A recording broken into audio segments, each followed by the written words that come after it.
Fatty liver म्हणजे नक्की काय आहे? असा बऱ्याच लोकांना प्रश्न पडतो आणि त्याच्यानंतर येणारा प्रश्न म्हणजे कमी कसं करायचं?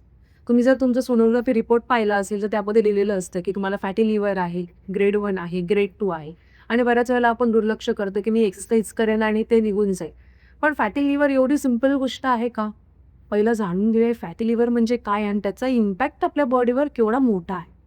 साध्या भाषेत सांगायचं तर तुमच्या लिव्हरवरती एक्स्ट्रा फॅट स्टोरेज व्हायला लागलेला आहे, जे नॉर्मलपेक्षा जास्त आहे. पण खरा प्रॉब्लेम कुठे सुरू होतो माहिती आहे का? जेव्हा हे सगळं फॅट स्टोरेज तुमच्या लिव्हरचं काम कमी करायला लागतं आणि ह्याचा इम्पॅक्ट तुमच्या बॉडीवर होतो. सगळ्यात पहिलं तुमचं डायजेशन इम्पॅक्ट व्हायला लागतो. तुमची शुगर व्यवस्थित कंट्रोलमध्ये राहायला लागत नाही आणि तिसरी गोष्ट म्हणजे तुमचं मेटाबॉलिझम अफेक्ट झालेलं आहे. आता हे सगळं झालंय, त्याच्यावरती उपाय म्हणजे काय? तुम्हाला नॉर्मली सगळीजण सांगतात डाएट करा, एक्सरसाइज करा, ते डिटॉक्स करायचे, वेगवेगळे लिक्विड्स प्या. पण एवढंच तुम्हाला हेल्पफुल आहे का? नाही. तुम्हाला जर जाणून घ्यायचं आहे, की हे फॅटी लिव्हर रिव्हर्स कसं करायचं असेल, तर 3 स्मार्ट स्टेप्स आहेत. जाणून घेऊया नेक्स्ट व्हिडिओमध्ये. Thank you.